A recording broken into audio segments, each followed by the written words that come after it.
खाना बनाना औरत का हक नहीं है शरीयत में, नान नफका आपकी जिम्मेदारी है। बहुत कम जगहों पर हम ये बयान करते ही नहीं है, क्योंकि आजकल औरतें गलत इस्तेमाल भी ले लेती है ना। जब निकाह होता है तो उसमें मेहर मुतय्यन किया जाता है, लिखा जाता है इतना इतना मेहर अलावा नान नफका, यानी पकी हुई रोटी पका हुआ खाना खिलाना ये आपकी जिम्मेदारी है। लेकिन अल्लाह ने मेरी बीवी के दिलों में इतनी मोहब्बत डाल दी है कि वो घरों में बावर्चन बन जाती है, हमारे लिए खाना बना देती है। अच्छा ये बताओ, तुम्हारे बच्चों की पेशाब और पायखाने को कौन साफ करता है? कहा मेरी बीवी। कहा ये भी उसकी जिम्मेदारी नहीं है, बच्चा आपका है। बेटा बेटी जो है वो बाप का कहलाता है, बच्चा पैदा हो जाने के बाद वो बाप का है। ये बाप की जिम्मेदारी है पेशाब और पायखाना करे तो साफ करे, लेकिन वो हमारे लिए बेचारी इस लेवल पे आ जाती है, हमारे बच्चों के लिए वो आया बन जाती है और वो उसका पेशाब और पायखाना भी साफ कर देती है। एक एक चीज गिनाते गए, एक एक चीज गिनाते गए। कहा जब ये सारी चीजें हमारी औरतें हमारे लिए और हमारे बच्चों के लिए कर देती हैं, तो क्या हमारा ये हक नहीं है कि उनकी थोड़ी सी डांट सुन लें,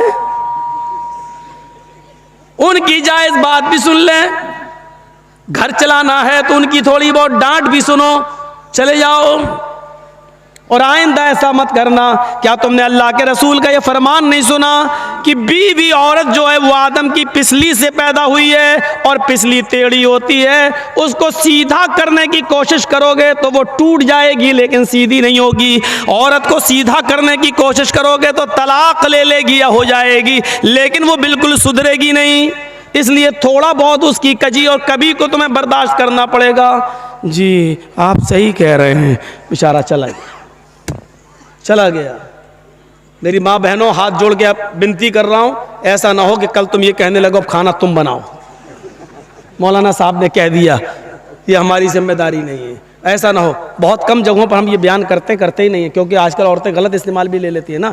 एक बार मैंने किसी जलसे में कह दिया था कि अगर किसी का शौहर अपनी बीवी को पूरा खर्चा नहीं देता बीवी बच्चों का, तो बीवी अपने शौहर की जेब से या अलमारी में से उतना पैसा ले सकती है, उसको बताए बगैर, जिसको चोरी नहीं कहा जा सकता है, बताए बगैर ले सकती है, जितने में उसका और उसका खर्चा चल जाए।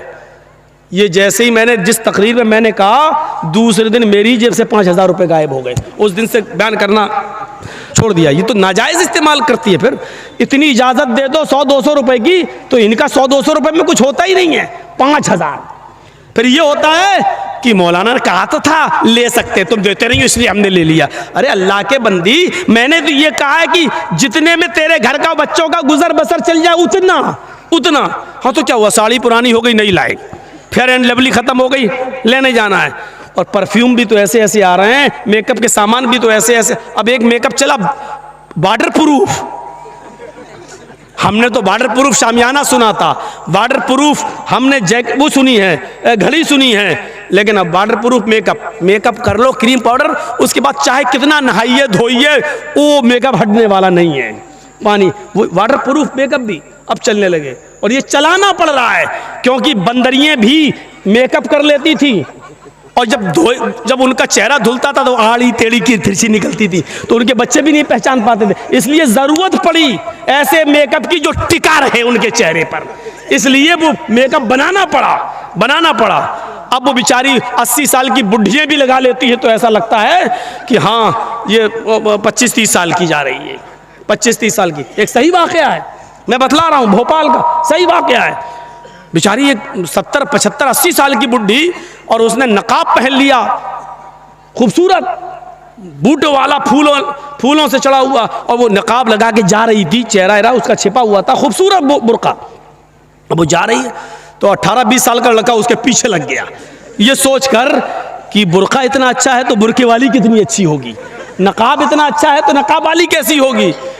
अच्छा, वो धीरे धीरे चल रही थी अपनी उम्र के हिसाब से, ये समझ रहा था मुझे लाइन मार रहे हैं, लिफ्ट दे रही है, धीरे धीरे चल रही है, मतलब सेटिंग हो जाएगी, तो वो धीरे धीरे चल रही। ये बेचारा समझ, थोड़ी दूर जाने के बाद उसने अपना नकाब उठाया और तुतलाते हुए बोला, बेटा तू मेरा पीछा क्यों कर रहा है, मैं तो तेरी अम्मा की उम्र की हूँ। इसने कहा कमबख्त मेरी तो 1 घंटे की मेहनत ही बेकार चली गई है। तो इसको भी गुस्सा आया। इसने गुस्से में कहा अरे अम्मा हम अपने लिए नहीं अपने अब्बा के लिए ढूंढ रहे हैं, क्या करें 1 घंटा इसका बेकार हो गया। ये सही वाकया मैं आपको बतला रहा हूँ। और जिस लड़के ने ऐसा किया वो हमें आके बता रहा था कि भाई मौलाना अब तो दोस्ती हो गई है, बताना पड़ रहा, बता दिया, लेकिन जलसे में बयान मत करना। मैंने कहा जलसे में तो बयान करूंगा लेकिन तेरा नाम नहीं बताऊंगा। बड़ा अब ये हाल हो रहा है, ये हाल। तो बुरके ऐसे, कपड़े ऐसे, और जलसे भी उससे महफूज नहीं। और इबादत की रूह को पहचानने की कोशिश कीजिए। या अय्युहल्लज़ीना आमनू तक़ुल्लाह हक़्क़ तुक़ातिह। इबादत की रूह क्या? तक़वा। और अल्लाह ने क्या कहा? आई ईमानो वालो तुम अल्लाह से डरो जैसा कि उससे डरने का हक है। बुखारी शरीफ के अंदर एक बड़ा दिलचस्प वाक़या आया है, जरा उसको सुनिएगा।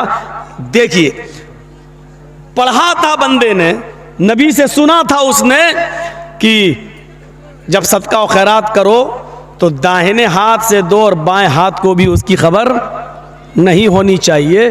तो उसने अपने सदके के और खैरात के माल के 3 हिस्से किए, 3 पार्ट्स में डिवाइड कर दिया, 3 हिस्से। उसने सोचा कि एक हिस्सा हम अल्लाह की राह में देंगे। बुखारी शरीफ की हदीस के अंदर ये वाक़या है, किसी लैला मजनू वाली किताब की नहीं दास्तान सुना रहा हूँ आपको, और किसी कठमुल्ला की लिखी हुई किताब की नहीं बता रहा हूँ। बुखारी शरीफ के अंदर ये वाक़या मनकूल है, सुनिए। उसने सोचा कि दिन में अगर हम अल्लाह की राह में किसी को देंगे तो किसी न किसी को पता चल जाएगा, तो ऐसा करें हम रात के तारीकी में और रात के अंधेरे में निकलेंगे और ज़रूरतमंद को तलाश करेंगे, और किसी ज़रूरतमंद को, अच्छा चलिए सुनिए, वो अपना काम कर रहे हैं, आप अपना काम कर। तो उसने सोचा कि रात के अंदर मैं निकलूंगा और किसी मजबूर आदमी को देखूंगा और उसकी मदद मैं कर दूंगा। वो रात में निकला। यार बार बार ये मत करिए। बुखारी के अल्फाज हैं, इशा की नमाज पढ़ने के बाद वो सो गया। आधी रात के बाद उठता है, आधी रात के बाद उठता है और अपने नेक इरादे से घर से बाहर निकलता है, सदक़े का माल किसी गरीब को हम दें। 1 मील 2 मील चला जाता है पैदल, उसकी नज़र एक आदमी पर पड़ती है। इतनी रात में ये आदमी यहाँ क्या कर रहा है? ज़रूर इसको किसी मजबूरी ने निकाला होगा। उसके करीब जाता है और पूछता है भाई इतनी रात में तुम यहाँ कैसे आए हो? उस आदमी ने इससे कहा तुम्हें मतलब, तुम्हें क्या मतलब? ये जो सदका देने की नीयत रखता था, कहने लगा भाई मैं किसी मजबूर आदमी को तलाश कर रहा हूं, कोई मजबूर आदमी हो, मेरे पास कुछ सदके का माल है, मैं किसी गरीब आदमी की मदद करना चाहता हूं, इसलिए मैंने पूछा इतनी रात में अगर तुम निकले हो और किसी मजबूरी ने तुम्हें निकाला है तो मैं तुम्हें सदका दे देता हूं। उसने कहा इतनी रात में कोई मजबूर नहीं निकलता है, तो क्या कोई ऐशो आराम करने वाला आदमी निकलेगा? मुझे मजबूरी ही ने तो घर से निकलने पर मजबूर किया। इस आदमी ने उसको सदका दे दिया, घर चला आया, तहज्जुद की नमाज पढ़ी और लेट गया। थोड़ी देर के बाद फजर की अजान हो गई, नमाज पढ़ने गया और नमाज पढ़ के फिर आया, घर में तिलावत करने लगा कुरान की। सूरज निकला, थोड़ा सा बाजार की तरफ गया, चलें टहल के आएं। जब बाजार की तरफ गया तो क्या देखता है, कुछ लोगों का एक मजमा लगा हुआ है और वहाँ बैठकर कुछ गुफ्तगू हो रही है। यह आदमी भी उस मजमे में गया और वहाँ जाकर बैठ गया। बातें होते होते अचानक चर्चा होने लगा उसी मजमे के अंदर, देखो अल्लाह का एक बंदा, देखो अल्लाह का एक बंदा कल बेचारा अपना सदके का माल लेकर निकला। मजमे में चर्चा हो रहा है, अल्लाह का एक बंदा कल अपने सदके का कुछ माल लेके निकला, वो किसी गरीब और मजबूर की मदद करना चाहता था लेकिन धोखा खा गया। धोखा खा गया और बजाय इसके कि वो किसी गरीब को सदके का माल देता, उसने एक अमीर और मालदार को सदका दे दिया। जिसको दिया वो तो बहुत बड़ा अमीर आदमी है। अभी आदमी कैसे कह दे कि अरे वो तो मैं ही था, कहने लगा है। घर आया और आकर अपने दोनों हाथ उठाकर कहता है, इलाहल आलमीन, मेरी नीयत अमीर को सदका देने की नहीं थी। तकवे की रूह देखिए, इबादत की रूह देखिए। सदका और खैरात करना इबादत, और उसकी रूह क्या थी? मैं किसी गरीब की मदद करूं और इस तरह दूं कि दाहिने हाथ से दूं और बाएं को खबर नहीं, यानी किसी को पता नहीं चलना चाहिए। ये उसकी रूह थी। नियत क्या थी? गरीब की मदद करूं। लेकिन हुआ क्या? धोखा खा गया, नहीं समझ पाया और किसको दे दिया? अमीर को। आय अल्लाह, अमीर को सदका देने का हुक्म ना तूने दिया ना तेरे नबी ने। ये गलती मुझसे हो गई कि मैंने अमीर को दिया, लेकिन ये गलती जानबूझकर नहीं हुई। आय अल्लाह, मुझे माफ़ कर देना। आय अल्लाह, मेरी नीयत अमीर को सदका देने की नहीं थी। ठीक है, जो हुआ सो हुआ। मेरे पास अभी 2 हिस्से माल और है, आज मैं एक हिस्सा और निकालूंगा, लेकिन आय अल्लाह तू मेरी मदद करना। आज की रात मैं जिसको दूं वो कोई गरीब आदमी हो, कोई ज़रूरतमंद इंसान हो। इशा की नमाज पढ़ के सो जाता है, आधी रात में उठता है, फिर निकलता है, 1-2 मील दूर चला जाता है। आज भी इसको एक आदमी नजर आया, चेहरा छिपाए हुए था। ये आदमी उसके करीब जाता है, कहता भाई तुम कौन हो? उसने अपना चेहरा नहीं दिखाया। कहता क्या मतलब?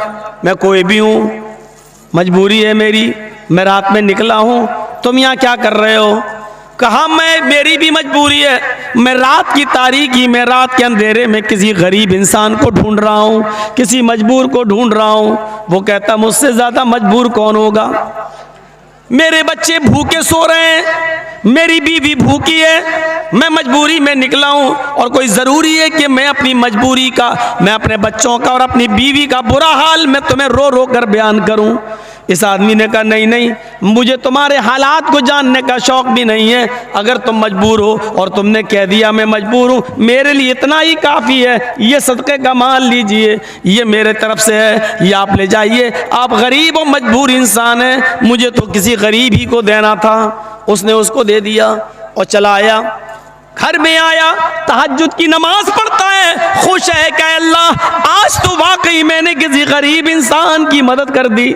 सुबह की नमाज पढ़ता है, कुरान तिलावत करता है और फिर सूरज निकलने के बाद बाजार की तरफ जाता है। आज फिर चर्चे हो रहे हैं बाजार में, अल्लाह का एक नेक बंदा आज भी धोखा खा गया है, आज भी धोखा खा गया है। वो सदक़े का, खैरात का माल लेकर निकला, वो किसी गरीब आदमी की मदद करना चाहता था, लेकिन उसने रात की तारीकी में एक चोर की मदद कर दी। ये सदका और खैरात का माल एक चोर को दे दिया। ये कहता है और कुछ कह भी नहीं सकता सबके सामने, ओह ये तो मैं ही था, क्योंकि जानता था मुझे बताना नहीं है। अगर मैंने ये कह दिया तो सबको पता चल जाएगा कि सदका और खैरात करने वाला यही आदमी है। बुरा मुँह करता है, घर पे लौटता है, कहता है अल्लाह आज भी मेरे साथ धोखा हो गया। देख मेरी नीयत ये नहीं थी, मैं किसी चोर की नहीं गरीब की मदद करना चाहता था। सदका और खैरात करना इबादत है, लेकिन इस इबादत की रूह में गड़बड़ी पैदा हो रही है। मैं चाहता हूँ कि किसी गरीब को दूं, लेकिन आज चोर को दे गया। आय अल्लाह इस पर मेरी गिरफ्त ना करना, मैंने जानबूझकर चोर की मदद नहीं की। अरे अल्लाह एक हिस्सा और रह गया है, आज तू मेरी मदद करना। जब मैं रात में निकलूं तो किसी गरीब और मजबूर इंसान तक ये माल पहुंचा देना। आधी रात के बाद तीसरी रात में भी निकला, काफी दूर 4-5 मील दूर निकल गया। इसको एक औरत नजर आई। इसने सोचा इतनी रात में औरत, यकीनन औरत को मजबूरी ही बाहर निकालती है, वरना कोई शरीफ औरत इतनी रात में बाहर क्यों निकलेगी? ये ज़रूर मजबूर है। ये उसके करीब गया, उसने चेहरा छिपाया और कहने लगी तुम्हें शर्म नहीं आती? तुम मेरे करीब रात के अंधेरे में आ रहे हो। उसने कहा शर्म मुझे नहीं, तुम्हें आनी चाहिए, अकेले रात के अंधेरे में तुम निकली हुई हो। मेरी बहन, ऐसी क्या मजबूरी थी जिसने तुम्हें निकलने पर मजबूर कर दिया? कहने लगी मेरी मजबूरी का हाल जानकर तुम क्या करोगे? मैं बेहद मजबूर हूं, तुम जाओ यहाँ से। इस आदमी ने कहा मेरी बहन, अपनी मजबूरी नहीं बताना चाहती हो तो मत बताओ, लेकिन हकीकत में तुम मजबूर हो। उसने कहा हाँ, ये मेरे पास कुछ माल है, मैं मजबूर लोगों के लिए लेकर निकला। लीजिए ये सारा माल मैं तुम्हें दे रहा हूँ, अल्लाह तुम्हारी मजबूरी को दूर करे। जाओ अब तुम अपने घर चली जाओ, ये मैंने तुम्हें दे दिया है, ये मेरे सदक़े का माल था जो मैं किसी गरीब और मजबूर की मदद करना चाहता था। लीजिए मैं तुम्हें दे रहा हूँ। ये देकर चला गया, वो अपने घर चली गई, ये अपने घर आ गया। इसने तहज्जुद की नमाज पढ़ी, सोया, फिर उठा, फजर पढ़ी, घर आया, कुरान पढ़ा, फिर बाजार की तरफ निकला। मजमे में फिर आज चर्चे हो रहे हैं। आज इसने चर्चे के दरमियान इसने सुना कि लोग कह रहे हैं आज भी अल्लाह का एक नेक बंदा धोखा खा गया। आज क्या हुआ? आज उसने अपने सदक़े का माल जिस औरत को दिया है, वो औरत कोई मजबूर नहीं थी, वो तो बदचलन और आवारा औरत थी, वो तो ज़ानिया और जिस्म फरोश औरत थी। उसका तो मामूल था रात को निकलना, जिस्म फरोशी करना, जिस्म बेचना और पैसा कमाना। आज भी अल्लाह का एक नेक बंदा अपना सदका और खैरात एक तवाइफ को दे बैठा। ये घर आया और आकर रोते हुए कहता अल्लाह मेरे पास जितना माल था सब दे दिया है, अब कोई है ही नहीं। लेकिन तीनों दिन मेरा माल गलत जगह पर पहुंच गया। अमीर को सदका देने का हुक्म नहीं, अमीर को दे दिया। चोर को सदका देने की इजाज़त नहीं, चोर को दे दिया। ज़ानी और बदचलन औरत की मदद करना हम पर वाजिब नहीं, लेकिन हमने उसको दे दिया। आय अल्लाह, लेकिन इसमें मेरी खता नहीं है, मैं तो चुपके से मदद करना चाहता था कि किसी को पता न चले, इसलिए रात का इंतखाब किया, रात का वक्त चॉइस किया। लेकिन आय अल्लाह, तीनों दिन में धोखा खा गया। अगर मुझे सवाब न देना चाहे तो आज़ाब भी मत देना। आय अल्लाह, मेरी नीयत इन लोगों की मदद करने की नहीं थी, लेकिन धोखा हो गया। चौथा दिन है, आज माल नहीं है, जा नहीं सकता देने के लिए। इशा की नमाज पढ़ के सोता है, रात में ख्वाब देखता है, फरिश्ता इसके ख्वाब में आता है और इसको ख्वाब में कहा जा रहा है आए अल्लाह के नेक बंदे, अल्लाह ने तेरे तीनों दिन के सदक़े को कबूल कर लिया है, इसलिए कि तेरी नीयत अच्छी थी, तेरी नीयत नेक थी। अगरचे तूने बदचलन को, चोर को और अमीर को सदका दिया, वो गलत था, लेकिन नीयत तेरी अच्छी थी। इस इबादत की रूह तेरे अंदर बड़ी अच्छी थी। इस इबादत की रूह की वजह से अल्लाह ने तेरे सदक़े को कबूल कर लिया, अल्लाह ने तेरे सदक़े को कबूल कर लिया और तेरे सदक़े के माल से अल्लाह ने उन तीनों को हिदायत दे दी। उस अमीर आदमी ने गलत तरीके से माल लेने से तौबा कर ली कि आइंदा अल्लाह हम गलत तरीके से माल हासिल नहीं करेंगे। उस चोर को उस सदक़े से इतनी बरकत मिली कि उस चोर ने हमेशा के लिए चोरी से तौबा कर ली और तेरे सदक़े के माल से उस ज़ानिया और बदचलन औरत को ऐसी बरकत मिली कि उसने ज़िनाकारी से भी तौबा कर ली और कहा कि आज के बाद हम गलत काम नहीं करेंगे, और अल्लाह ने तेरे सदक़े को भी कबूल कर लिया। मत देखिए हम कितना दे रहे हैं, क्या दे रहे हैं, क्या नीयत देखता है अल्लाह तबारक व तआला। अल्लाह की यहाँ सिर्फ नीयत देखी जाती है, नीयत। मेरे भाइयों, वो तमाम तसव्वुरात हम अपने अंदर लाएं, वही तो रूह है, वही तो रूह है, यही तो इबादत की रूह कहलाती है तकवा। अभी आपने देखा ना कितना अच्छा काम किया था उसने, बीवी छोड़ी, बच्चे छोड़े, जिहाद के लिए निकला, घर मकान छोड़ा, प्रॉपर्टी जमीन जायदाद छोड़ी, लड़ा, मारा भी गया, लेकिन कहाँ गया? काम कितना अच्छा किया, लेकिन नीयत खराब थी, कहाँ गया? जहन्नम में। इस आदमी ने काम कितना खराब किया, चोर की मदद, ज़ानिया की मदद, काम कितना खराब किया, लेकिन नीयत अच्छी थी, कहाँ गया? क्या हुआ? सदका कबूल।